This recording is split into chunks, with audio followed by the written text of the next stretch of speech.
ఏంటంటే నాకు కొట్టిన కొబ్బరికాయలు ఏమైనా మిగిలిపోయేమో వాటిని తీసుకెళ్లి పచ్చడి చేసుకుందాం అనే బ్యాచ్ ఒకటి. ఇవన్నీ చూస్తూ 9 రాత్రులు గడిపాక సరేలే సాయంత్రం అనిపిస్తారులే అని కాలు మీద కాలు వేసుకొని కూర్చుంటే అప్పుడు మొదలవుతాదిరా నా నిమజ్జనం వ్యాన్ ముందు 90 వేసి నాగిని డాన్స్ చేస్తారు. అంటే నాకు అర్థం కాదు, 9 రోజులు వాళ్ళతో కలిసి ఉన్నానని నన్ను కూడా వాళ్ళ ఫ్రెండ్ లా ట్రీట్ చేస్తారా ఏంటి? అబ్బా అబ్బా అబ్బా అబ్బా, మునిగినంత వరకు మనశ్శాంతి ఉండదురా బాబు నాకు. అంటే ఆ మాత్రం హడావుడి లేకపోతే నీ గొప్పతనం 10 మందికి ఎలా తెలుస్తుంది స్వామి? ఇవన్నీ నీకు గొప్పలాగా ఉన్నాయారా? ఇప్పుడు 100-200 అడుగులు నా విగ్రహాన్ని తయారు చేస్తారు. నేను స్టడీగా నించుంటున్నాను కాబట్టి నాతో సెల్ఫీలు దిగుతున్నారు. అదే నేను రింగ్ రోడ్ లో నడిచాను అనుకో, పరిస్థితి రా. చూడు మహేష్, పిడికిడంత పసుపు ముద్దలో నేనున్నానని భావించి మనస్ఫూర్తిగా దండం పెట్టుకో చాలు. ప్రతి సంవత్సరం పెరగాల్సిందే నా విగ్రహాల యొక్క పొడవు కాదు, మానవుని యొక్క బుద్ధి.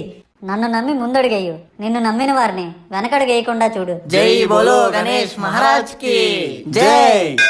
సర్లే గాని ముందు మాస్క్ వేసుకో.